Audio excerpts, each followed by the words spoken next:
Bueno, continuamos con esta última reflexión y voy a pedirle al Señor que nos dé su palabra para comenzar, y les voy a leer de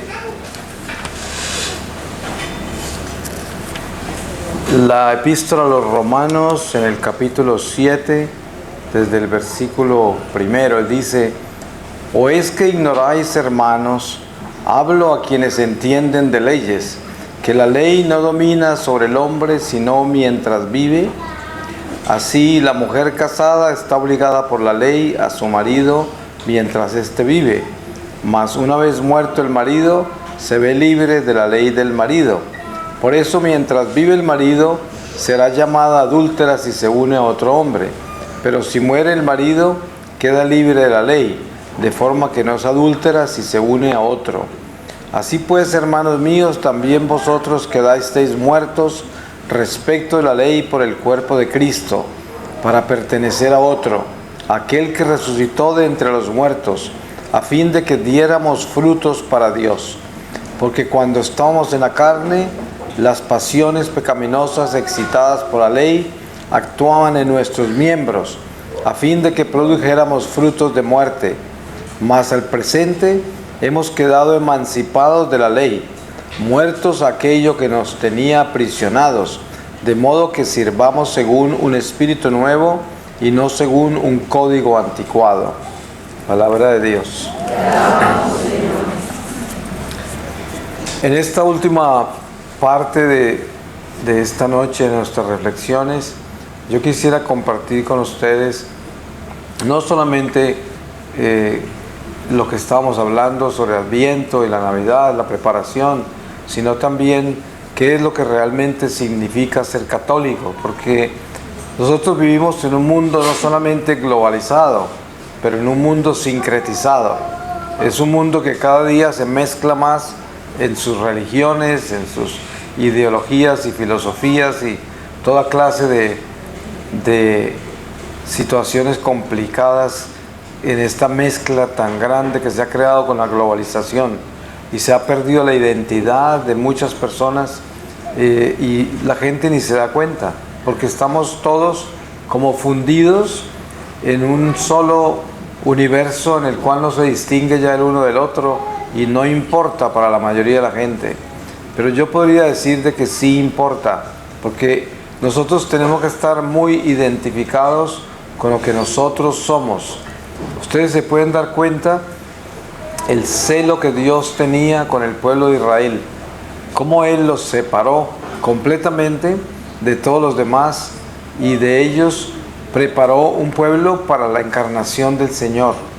Cuando el Señor se encarnó y nos escogió a nosotros como su nuevo pueblo y nos injertó como adoptados en ese árbol donde estaban sus hijos legítimos, nos escogió para una misión, y la misión que nosotros tenemos es completar lo que falta por completar en ese cuerpo místico del Señor, como lo explica San Pablo también, y también para que nosotros estemos como parte de esa economía de la salvación hasta que Jesús regrese.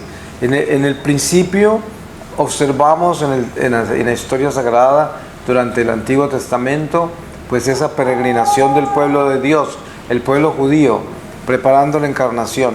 Y luego vemos la peregrinación de nosotros todos como cristianos hacia la parucía.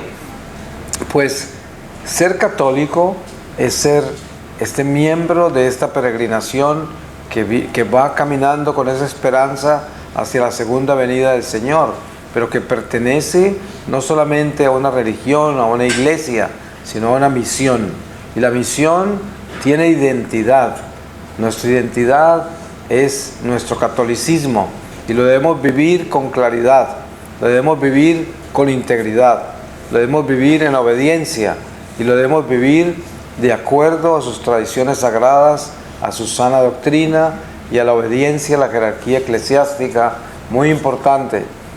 Conocemos que hoy hay muchos fenómenos muy lamentables en la iglesia, muchas divisiones, hay personas atacando al Santo Padre, hay personas en desobediencia a la jerarquía, a los obispos, al clero en general, y también hay clericalización, que el Papa Francisco persigue también mucho porque no le gusta, y obviamente que también es algo que no conviene a la iglesia.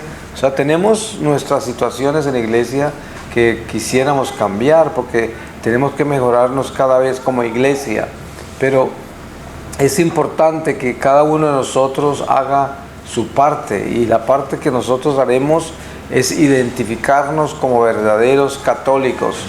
¿Quién es un verdadero católico? Un verdadero católico es aquel que conoce su iglesia, conoce su historia, conoce sus leyes, conoce lo que el Señor le está pidiendo, conoce su misión en el mundo. Y sobre todo, tenemos que saber que como católicos nosotros somos llamados a vivir un testimonio de vida real, un testimonio de vida que camine con el Evangelio, que no camine con nuestras ideas solamente, sino con el Evangelio. Ustedes saben cuánta gente predica tan bonito y al mismo tiempo cuando se bajan de predicar están caminando al revés, caminando exactamente lo opuesto a lo que predican. Y eso lo vemos en la familia, lo vemos en la iglesia, en todos los estados de la iglesia, y es una vergüenza y también pues una gran desilusión, y es una tristeza que el llamado de preparación real en esta estación en que estamos es a no ser esa tristeza para los demás y no ser ese escándalo realmente que es lo que eso causa, sino que nuestro testimonio sea real, que nosotros seamos verdaderos católicos. ¿Cuántas veces yo he visto situaciones en las cuales cualquier persona de una secta evangélica o quién sabe cuántas hay? Ustedes saben que yo no creo que haya más divisiones en ninguna religión que en los protestantes. Todas esas sectas se han dividido. En Estados Unidos solamente hay más de 35,000 sectas cristianas. Y ustedes se pueden imaginar lo que eso significa, una gran confusión.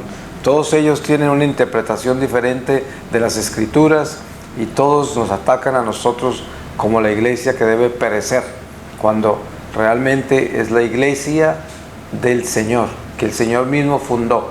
Y en eso tenemos que tener mucha claridad. ¿Quiénes somos nosotros los católicos? Somos la iglesia que Jesús personalmente fundó. Somos una iglesia judeo-cristiana. Nosotros llevamos con nosotros la historia sagrada desde el principio. La llevamos con nosotros. Y nosotros somos parte de un llamado de Dios que nos bautizó como católicos para que nosotros continuáramos con ese mensaje que Él nos dejó durante su vida pública y que preparó por tantos siglos con el pueblo judío para Él llegar. Ahora, si nosotros entendemos que eso es lo que nosotros somos, pues caminaremos con nuestra frente alta y le podremos contestar a cualquier persona que nos pregunte quiénes somos, le podemos contestar con claridad quiénes somos nosotros. Y nadie podrá cambiarnos eso, porque uno de los errores más grandes que hay es uno mezclarse con otras doctrinas, mezclarse con otras ideologías y tratar de discutir su fe con esas personas. Yo siempre digo a la gente, mire, hágase un favor muy grande, nunca se lea una revista de esas de los testigos de Jehová, de los mormones, de los cientólogos, de quién sabe cuántos otros cultos, de los mismos evangélicos y de toda esa gente.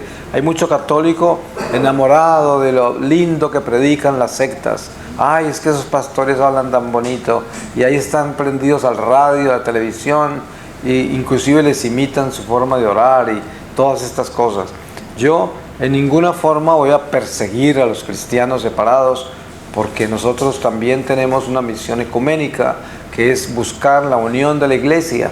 Por lo tanto, no es persiguiéndolos a ellos, pero lo que sí es que tenemos que tener un discernimiento muy claro de quiénes somos nosotros, y tenemos que tener cuidado de no protestantizarnos.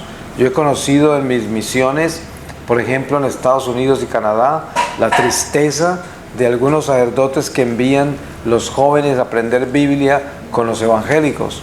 Y la realidad, ¿sabe qué es? Que al final de 2 o 3 años, 20, 30, hasta 50% conocido se han ido con los evangélicos. Y es que no podemos hacer eso. Tenemos que ser una iglesia que tiene integridad, que se respeta, que busca cómo mantener lo que Dios nos confió. Por eso no se trata de coquetear con el vecino, ni de imitar al vecino, sino de vivir lo que tenemos nosotros que Dios nos dio. Eso es lo que yo he aprendido. Yo no soy teólogo, nunca estudié ciencias religiosas, no soy solamente un laico y les estoy compartiendo a ustedes mi experiencia de vida. Por eso no les estoy hablando de que esto es una ley, sino que esta es una experiencia personal.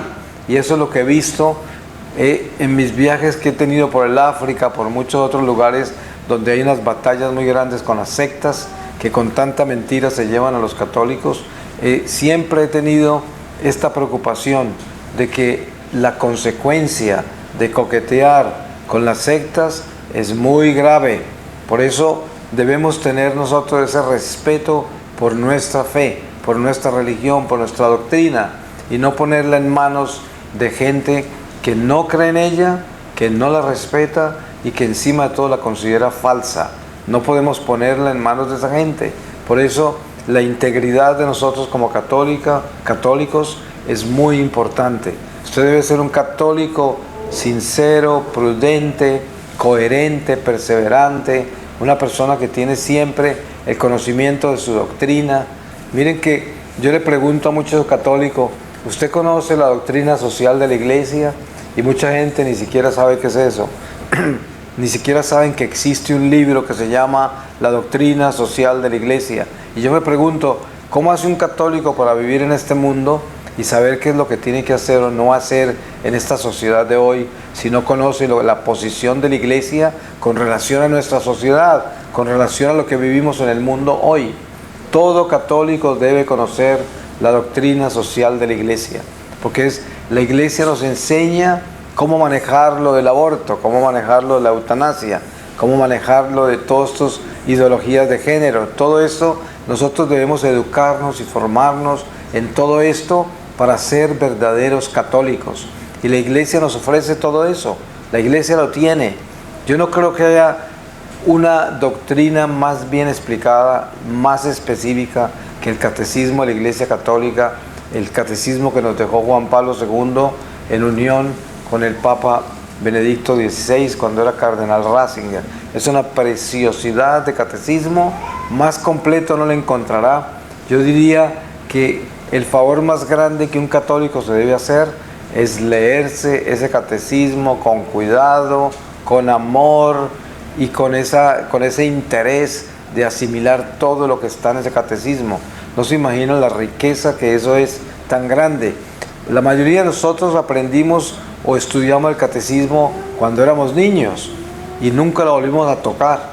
Y la realidad es que el catecismo es algo que debemos tener siempre cerca a nosotros. No es un libro para haberlo estudiado como si fuera geografía y luego dejado porque nos memorizamos algunas cosas que nos interesaban. El catecismo es para revisarlo constantemente, y todo esto es parte de ser un católico verdadero. Por eso cuando hablaba del Adviento y la preparación para Navidad, hablaba de prepararse como un católico, o sea, con el conocimiento de lo que es esa estación litúrgica, con el conocimiento de lo que es la liturgia. Para empezar, la liturgia. ¿Por qué se usa la vestimenta morada en Adviento? Mucha gente no sabe. Hay que saber por qué. Porque todas esas tradiciones sagradas las debemos tener claras. No pues simplemente porque estamos aprendiendo religión, sino porque estamos aprendiendo espiritualidad. Porque todas estas decisiones que la Iglesia ha tomado y la razón por la cual tenemos lo que tenemos, tienen que ver con los misterios de la encarnación del Señor, de su pasión, de su muerte, su resurrección, su ascensión al cielo y la promesa de la segunda venida. Esos misterios todos están encerrados dentro de la liturgia, y por eso esas estaciones litúrgicas son trascendentales en nuestra vida, porque nos recuerdan, nos renuevan, nos reviven y le dan vida a los misterios de nuestra fe. Para que nosotros podamos tener esa experiencia de Dios en los misterios de nuestra fe, tenemos que estar conscientes de que debemos ser unos católicos de verdad, no unos católicos que simplemente se mueven como máquinas de adentro para afuera y no tienen conocimiento de lo que están haciendo. Eso es muy común, ¿no? Hay personas que van al cumpleaños de la mamá, pero no porque la quieren, sino porque es el día de su cumpleaños. Y esto es muy diferente a ir al cumpleaños de la mamá porque la queremos. Y lo mismo sucede ir a misa, ir a la iglesia, no porque vamos a misa y a la iglesia, sino porque amamos a Dios. Son dos cosas muy diferentes. Por eso el Señor nos llama es a que nos convirtamos en lo que somos y que tengamos conciencia de quiénes somos. Ustedes se han dado cuenta que la mayoría de esta gente de las sectas y la gente de otros cultos y otras religiones son súper definidos en su religión y le pueden hablar de sus religiones y de sus cultos y de sus sectas por horas sin parar, y si usted los escucha demasiado, terminan convirtiéndose con ellos, ¿no? Porque así integrados están ellos en lo que hacen. Hay que ver un testigo de Jehová de esos, o un mormón que toca la puerta de su casa, donde usted se la abra y se siente con él, le llena los oídos de información, porque tienen todo desmenuzado en 1.000.000 de pedazos y se lo saben de memoria. Sí, ya quisiéramos que los católicos fuéramos así, porque realmente lo que se necesita es integrarnos en nuestra fe y convertirnos en los católicos que debemos convertirnos, aprender quiénes somos, de qué estamos hechos y qué es lo que la iglesia nos pide, qué es lo que la iglesia nos da, qué es lo que la iglesia es. Y es un tesoro increíble, un tesoro precioso. Hay gente que se la pasa leyendo toda clase de cosas, y yo digo, qué bueno que le gastara un porcentaje de su lectura solo a los doctores de la iglesia, a los padres del desierto, a todos la historia sagrada que tenemos en la iglesia. Son tesoros que no se comparan con nada. ¿Usted cuántas novelas se ha leído de autores famosos y todo eso? Y le pregunto, ¿y cuántos doctores de la iglesia ha leído? Si le cuento una cosa, solo con un doctor de la iglesia tiene usted para alimentar y acompañar toda su jornada de toda su vida en esta peregrinación en que estamos por la tierra, con un solo doctor de la iglesia. Y tenemos muchos doctores de la iglesia, y cada uno de ellos tiene una unción extraordinaria del Espíritu Santo, porque es una presencia de lo que el Espíritu Santo hace a través de los siglos con nosotros, que es la prueba de la promesa que Jesús nos hizo de que el Espíritu Santo estaría con nosotros todos los días de nuestra vida y nos diría qué tenemos que hacer, qué tenemos que decir, a dónde tenemos que ir, siempre nos guiaría. Y en todo ese legado que han dejado los santos, los doctores de la iglesia, nos damos cuenta que el Espíritu Santo siempre ha estado caminando con la iglesia, siempre ha estado con nosotros, porque todos esos escritos de los doctores de la iglesia son el Espíritu Santo entre nosotros.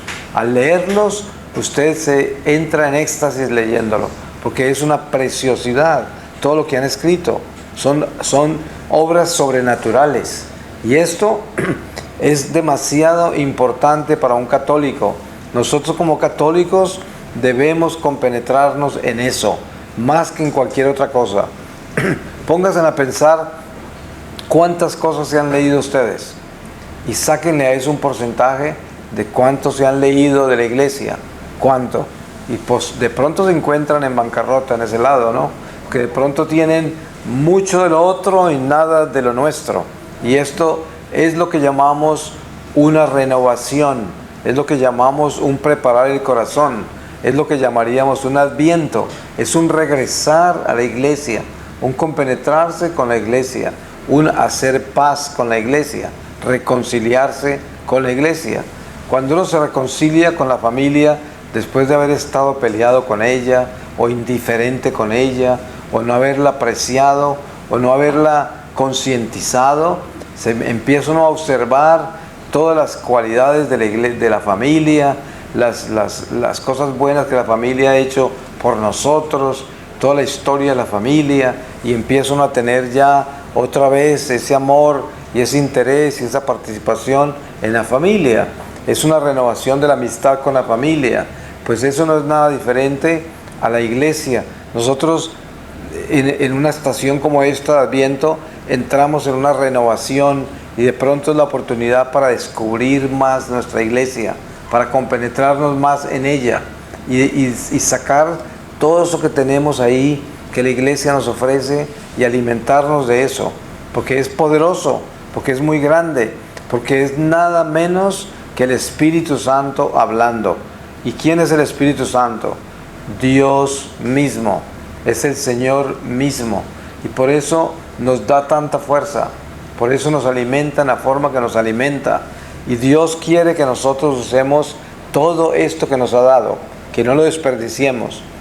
Yo sé que una de las tristezas más grandes de un católico es morir, estar en presencia de Jesús y en ese momento, en la plenitud de su conciencia, darse cuenta de todo el desperdicio que tuvo durante su vida, de no haber utilizado lo que Dios le regaló en su iglesia. Porque si hubiera utilizado lo que Dios le regaló, hubiese crecido tanto que hubiese tenido un momento maravilloso en presencia del Señor el día en que Él nos llame. Sabemos que vamos a encontrarnos cara a cara con el Señor, y esa preparación debe ser la más importante de nuestra vida. Miren cómo se prepara una persona para encontrarse con alguien importante en su vida. Hasta compra ropa nueva, hasta quién sabe qué hace, celebran cosas maravillosas, y hay una inmensa preparación para irse a encontrar con una persona importante. Inmensa preparación, grandes gastos, a veces viajes de un continente a otro. Hay cosas extraordinarias para encontrarse con otra criatura. ¿Se pueden imaginar lo que es prepararse para el encuentro con Jesús? El encuentro personal con el Señor, para encontrarnos cara a cara con Él. Esto, si lo tuviéramos claro en nuestra vida toda sería una preparación para ese encuentro, porque es el encuentro más maravilloso, el encuentro más grande y trascendental. No hay nada igual en nuestra vida que prepararnos para el encuentro con el Señor todos los días, porque es que es el encuentro más importante. Y lo más increíble de ese encuentro es que va a suceder en el momento que menos lo esperamos. Ustedes saben que la muerte no escoge por edades. Vemos que se muere el niño, se muere el joven, el adulto, el anciano. No hay edad escogida para la muerte. En cualquier momento estamos en presencia del Señor. Y qué triste sería que dijera uno, ay, no, sería muy bueno que estuviéramos en presencia del Señor y lo pudiésemos mirar, pudiésemos levantar nuestra cabeza. La mayoría de las almas llegan con la cabeza agachada y no resisten la presencia del Señor. Pues es que Él quiere darnos la oportunidad de que nosotros lleguemos con la frente alta, de que nosotros podamos llegar con las manos llenas, que podamos llegar para poder entregar al Señor el amor que dimos. Es lo único que nos podemos llevar.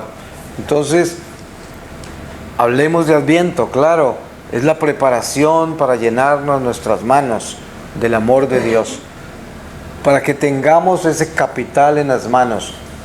Por eso la palabra nos dice, acumula tesoros en el cielo. No necesitas acumular tesoros en la tierra. ¿Y cuáles son los tesoros del cielo? Los tesoros del cielo son precisamente eso, llenarse del amor de Dios. Y el amor de Dios está en su iglesia. El amor de Dios está en nuestros corazones. El amor de Dios está en el prójimo. Porque eso que tenemos nosotros para el prójimo, que es el darnos, el servirle, el tener compasión, tolerancia, paciencia, tener caridad, ese es el amor de Dios y el tesoro que Dios quiere que acumulemos. Por eso, las obras de caridad no son simplemente dones materiales, dar cosas materiales. Las obras de caridad es el amor al prójimo con la paciencia, con la tolerancia, el tener ese tiempo para el prójimo, para escucharlo, para atenderlo, para visitarlo. Por eso Jesús habla de eso específicamente. Estaba en la cárcel y no me visitaste, en el hospital no me fuiste a ver, estaba enfermo, no me ayudaste, tenía hambre, no me diste de comer. no tenía vestido, no me vestiste, y tantas cosas que él habla. ¿Y qué quiere decir con eso? Lo importante que es nosotros tener conciencia de ese amor. Eso es lo único que nos vamos a llevar. Por eso estas estaciones litúrgicas nos dan la oportunidad de renovar toda esa relación que tenemos, no solamente con el prójimo, sino con Dios mismo, y al mismo tiempo con su iglesia. Yo les diría, ¿cuál sería la recomendación más grande que yo personalmente haría para Adviento? Diría esto: pues primero que todo, ponga el catecismo en su mesa de noche y léase antes de acostarse unas cuantas páginas del catecismo. Léase 4, no es difícil.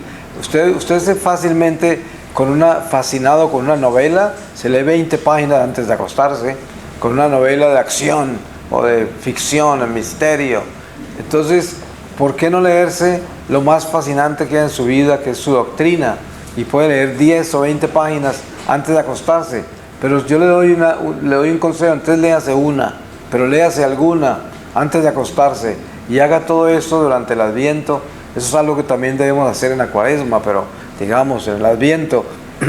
Y tome un libro de un santo de la iglesia o un doctor de la iglesia y léase una página o dos de ese doctor durante el Adviento, y tómelo como un ejercicio de Adviento, y se dará cuenta el enriquecimiento que esto le puede traer. Yo diría que sería bueno hacer mucho más que eso, ¿no? Yo diría que sí, pero empecemos con cosas así, para que la disciplina espiritual vaya creciendo en nuestra vida y para que nos enriquezcamos con lo que tenemos. No necesitamos ir a buscar a ninguna parte, ahí lo tenemos todo. La iglesia tiene todo. Nadie podrá escribir algo más interesante, más importante, más atractivo que lo que escriben los santos en la iglesia. Son experiencias que sobrepasan toda experiencia humana, sobrepasan toda fantasía e imaginación humana. Está por encima de todo eso. Y al leerlo nos estamos alimentando profundamente, porque es el mismo Espíritu Santo que está en cada palabra. Es como decir, es el Evangelio hecho vida, porque la misma palabra de Dios nos habla de la acción del Espíritu Santo en nuestra vida. Entonces, ¿queremos ver cuál es la acción del Espíritu Santo en nuestra vida? Pues los escritos de los doctores de la iglesia son un ejemplo perfecto de lo que es la acción del Espíritu Santo en nuestra vida, que camina con la iglesia. Y en esa acción recibimos nosotros el consuelo de que otro ser humano como nosotros fue visitado por el Espíritu Santo en una forma tan extraordinaria. Ustedes han visto cómo se admira uno cuando conoce un artista muy talentoso, un pintor, un escultor, un músico, un actor, y quién sabe cuántos otros artes hay, artistas. Y uno se impresiona de ver que la gente tenga ese tipo de talentos tan extraordinarios. Y yo me pregunto, ¿será que alguna vez usted se ha impresionado con las maravillas que Dios ha hecho con un santo de la iglesia, con un doctor de la iglesia, y lo ha impresionado tanto como un escultor famoso, como si estuviera oyendo a Beethoven, y diría: wow, qué increíble Beethoven? Así también dice: qué increíble Santo Tomás de Aquino. Es que eso es lo que tenemos que aprender a hacer, trasladar nuestra atención, nuestra admiración a las cosas de arriba, pasarnos un poco más allá, no solamente colocar los ojos en lo extraordinario que son los talentos terrenales, pero poner nuestros ojos también en lo que son los dones espirituales, los carismas del Espíritu Santo que le trae a la iglesia a través de sus hijos. Y esto es parte de nuestra fortaleza, es parte de nuestro alimento. Debemos siempre recoger todo esto. Miren que cuando usted peregrina, yo dentro de todos mis viajes por el mundo, como he contado en varias oportunidades, yo he estado en más de 100 países en mi misión de 18 años, y viajo en misiones por muchos santuarios marianos y otros santuarios, y uno encuentra mucha gente en Fátima, en Lourdes y muchos otros sitios en el mundo que son sagrados, reconocidos por la iglesia, y en esos sitios encuentra uno tanto peregrino. En Fátima, por ejemplo, está uno ahí, ve la gente arrodillada que viene por todo ese sendero hacia la Virgen, hacia la aparición, y vienen de rodillas pagando promesas, y hay gente rezando aquí, rezando allá, y están en la procesión de la tarde con la Virgen, y hacen esto y aquello, y uno siente en eso la vida de la iglesia, la iglesia moviéndose, peregrina, con todas las personas que tienen esa fe y esa esperanza de que Dios está vivo, de que está ahí, que los va a escuchar, que les va a ayudar, que de pronto los va a sanar, que de pronto les va a dar esperanza, fortaleza, y todo eso se vive en esas peregrinaciones. Y también usted va a una iglesia en Beirut, en el Líbano, va a una iglesia en Jordania, o en el África, en Nigeria, o va a una iglesia en Buenos Aires, o aquí en Panamá, y encuentra el mismo pueblo de Dios dentro de la iglesia, un grupo de católicos que están ahí participando en los mismos sacramentos, escuchando la misma palabra, rezando el mismo rosario, haciendo lo mismo que todos hacemos en todas partes. Y eso da un sentido de pertenencia increíble a una familia a la que pertenecemos, que es una familia preciosa, una familia extraordinaria, un regalo muy grande de Dios. Sin importar, cuando usted está en un país extranjero y se entra a una iglesia y usted no habla el idioma, usted entiende la liturgia. Está ahí y está recibiendo la liturgia en otro idioma. Y no importa, usted se arrodilla y se para y se persigna en el momento exacto, porque usted conoce la liturgia, aunque se la estén hablando en ruso, en chino, y aunque usted no entienda nada de lo que están diciendo, usted conoce la liturgia y sabe que está en la Santa Eucaristía y sabe lo que está sucediendo ahí. Y esto es maravilloso, porque precisamente eso es lo que sucedió el día de Pentecostés.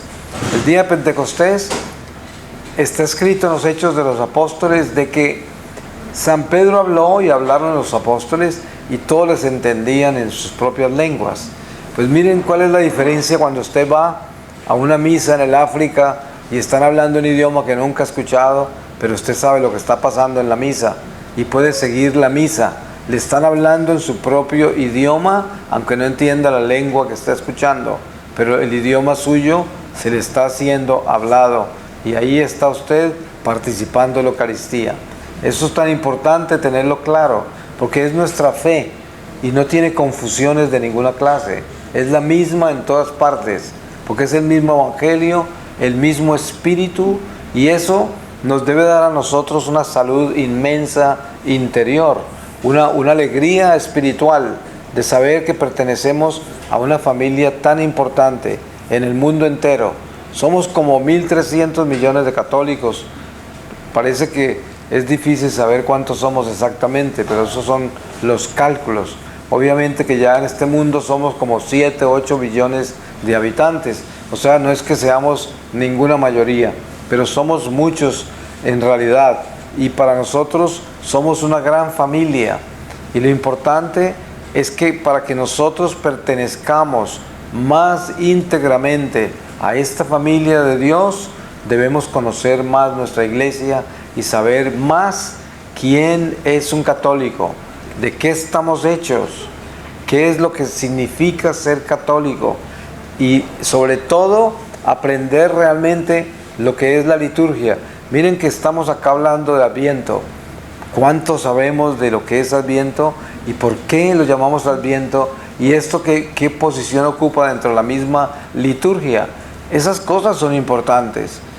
¿Cuántas cosas no estudiamos nosotros? Mire, la mayoría de la gente vive metida en Google, averiguando esto, averiguando una receta para comer, averiguando no sé qué, todo, inclusive hasta averiguando hasta la filosofía de la rana. Y esto se averigua todo, porque todo lo encuentra ahí. Pero ¿cuántas veces ha puesto usted en Google Adviento y averiguar bien qué es Adviento? Averiguar las cosas de la iglesia. Es importante utilizar esas herramientas también para lo más importante de su vida. Investigue, pero investigue las cosas que le van a dar crecimiento, las cosas que lo van a llevar a fortalecerse como católico. Con seguridad que la filosofía de la rana no le va a dar eso. Eso no es. Entonces, nosotros entendemos que somos llamados a estructurarnos, porque eso no solamente le da vida a la iglesia, pero también alimenta a las generaciones por venir. Usted puede ser aquella luz, esa antorcha, esa lámpara que va a inspirar a las generaciones que vienen a que sean católicos y que se sientan orgullosos de ser católicos y que se sientan que conocen la iglesia porque usted se las ha mostrado. Qué lindo que es que usted le pueda enseñar la iglesia a su familia, que usted pueda compartir la iglesia con sus amigos y les enseñe lo que la iglesia es, porque usted la conoce, porque usted la ha estudiado, porque usted pertenece a ella de corazón, porque usted es un católico de verdad. Y así, encima de todo, nadie lo va a engañar. Ustedes saben, mire lo que estaba hablando San Pablo en la palabra que yo leí sobre los últimos tiempos y sobre los profetas falsos y los anuncios que no son y todo eso. Este mundo está lleno de eso, y nuestra iglesia también, lleno de patanerías, de cosas absurdas, de información que no tiene nada que ver con la verdad y que son cosas innecesarias, porque una de las enseñanzas más grandes de la iglesia al católico es que nosotros debemos ser muy sencillos, católicos que viven la vida sacramental, la vida de oración, que tenemos muy claro nuestro catecismo y que no necesitamos ninguna otra información, porque nadie nos va a contar nada nuevo, porque todo está revelado. Por lo tanto, un católico verdadero no es un novelero, ni es un supersticioso, ni está detrás de información rara. Por eso ningún profeta falso lo va a engañar, por eso ningún extraño vidente le va a traer cosas nuevas y le va a cambiar su forma de orar y le va a cambiar su forma de vivir su vida en la iglesia, porque usted tiene todo claro, porque usted tiene todo completamente alineado con las tradiciones sagradas de la iglesia, con la sana doctrina, con las enseñanzas que nos han dejado nuestros padres de la iglesia, y de ahí no nos salimos. Un católico que viva así, nadie lo va a engañar, no tiene ninguna necesidad de estar buscando información en ninguna parte, porque todo lo tiene claro, porque vive contento en su iglesia, porque lo que Dios le dio ya es suficiente. Eso es. Mire cómo se mantienen las familias unidas. Las familias católicas que se mantienen unidas por la oración primero, porque oran juntas, porque van a la iglesia juntas, y también porque conocen su fe juntas y nadie las puede confundir. Por eso el maligno no puede entrar a dividirlos, a tentarlos con otras cosas, porque están integrados en la verdad. Y esa es la forma en que defendemos la familia, que defendemos a los hijos. Mucha gente pregunta, ¿qué hago yo para que mis hijos entiendan sobre la iglesia y tengan amor por la iglesia? Y la única respuesta para eso es, usted tiene que ser un testimonio coherente, un testimonio de verdad, porque los jóvenes tienen los ojos muy abiertos para mirarlo a usted. Ustedes han visto con la velocidad que un joven se aprende a manejar cualquier instrumento electrónico. Un niño de 6, 7 años maneja un celular, pero hasta con los ojos cerrados. Y a nosotros, como la edad mía, nos cuesta mucho rato manejarlo. De la misma forma y con la misma velocidad con que un joven se aprende a manejar un celular así, con esa misma velocidad lo está mirando a usted. Así de que le está tomando una radiografía. No le va a decir nada, pero él sabe todas sus incoherencias, conoce sus contradicciones. Por eso, usted quiere que sus hijos amen la iglesia, pues conviértase en un verdadero católico y dé verdadero testimonio de la iglesia, para que sus hijos no se escandalicen con lo que ustedes hacen en contradicción con lo que predican y con lo que les exigen a ellos, porque ellos tienen una tremenda velocidad y lo están mirando a usted con lupa. Y por eso quiere que se enamoren de la iglesia, pues usted tiene que ser ejemplo, tiene que ser testimonio. De lo contrario, no se queje de que su hijo no quiere la iglesia, porque interiormente dice, ¿qué me voy a ir yo para allá? Miren lo que hacen en la iglesia, ten en cuenta lo que está haciendo mi mamá, ¿no? Entonces, eso lo dicen interiormente, nunca se lo va a decir a usted, pero hay muchas razones por las cuales un joven se enfría con la fe. y es que los jóvenes detestan la hipocresía, los jóvenes detestan la mediocridad, los jóvenes detestan la tibieza. Eso lo detestan y lo conocen porque lo ven y les da, pero náuseas. Entonces, y no lo van a decir. Uno, cuando ve una familia católica, que los padres son coherentes con la fe, uno ve los hijos que están calienticos en la fe, que tienen su fe en el Señor y no tienen necesidad de hacer ningún esfuerzo para amar la iglesia, porque el amor de los padres por la iglesia los ha contagiado, porque ese es un amor contagioso, es el amor de Dios, y eso es importante tenerlo vivo. Ese es lo más grande que podemos hacer por nuestros hijos, por nuestros hermanos, por la familia y por el mundo, por la familia católica en todas partes. Es nuestro testimonio, el amor por la iglesia, el amor verdadero. Y el amor verdadero por la iglesia es la coherencia, es que nosotros estemos haciendo lo que decimos, lo que predicamos. Ustedes saben que no es cualquier enseñanza la de Jesús cuando se refería a los fariseos, cuando comparaba lo que ellos decían con lo que hacían. ¿Y cuál es la recomendación de él? De hacer no lo que ellos hacían, sino lo que enseñaban, que ellos enseñaban lo que era, pero hacían lo que no era. Entonces no se podían imitar en esas cosas, porque ellos se contradecían. Entonces nosotros tenemos que ser esos coherentes de que estamos predicando lo que hacemos, o sea, hacemos lo que predicamos, y eso es lo que tenemos que hacer para que los hijos estén en iglesia y muchas gentes se enamoren de la iglesia. No hay otro camino. ¿Qué tal que yo esté acá hablándoles todo lo que les hablo y yo sea una persona totalmente incoherente y salga a tener una doble vida y no viva la vida que les estoy hablando y compartiendo a ustedes? ¿No sería eso una gran tristeza? ¿No sería eso un gran escándalo? Y sería terrible, y ay de mí, más valiera que me muriera que tener que hacer cosas tan absurdas como esas.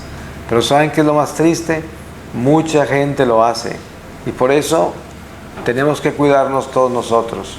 Pues que Dios los bendiga, los proteja, les dé una feliz Navidad y les dé también una preparación extraordinaria para Adviento. Yo los quiero muchísimo esta nación y espero volver pronto, si Dios me lo permite. Ahorita voy a pedirle al Señor su palabra para que sellemos esta reflexión en la palabra del Señor.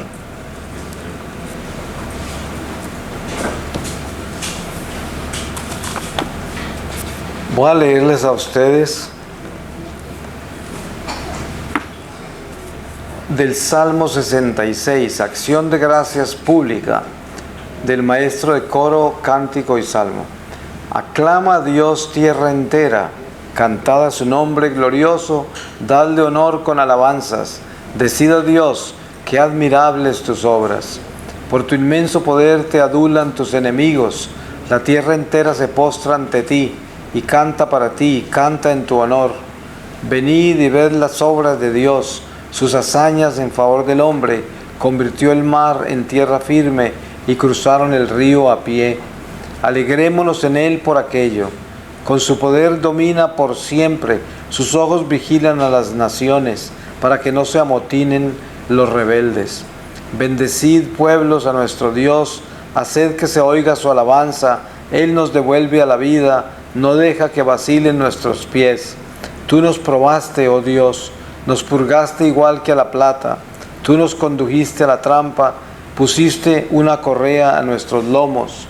Cabalgadura de hombres nos hiciste, pasamos por el fuego y el agua, pero luego nos sacaste a la abundancia.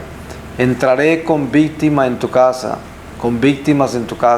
cumpliré mis promesas, las que hicieron mis labios, y en la angustia pronunció mi boca. Te ofreceré pingües, holocaustos, junto con el sahumerio de carneros, sacrificaré bueyes y cabritos. Venid, escuchad y os contaré, vosotros los que estáis por Dios, todo lo que ha hecho por mí. Mi boca lo invocó, mi lengua lo ensalzó.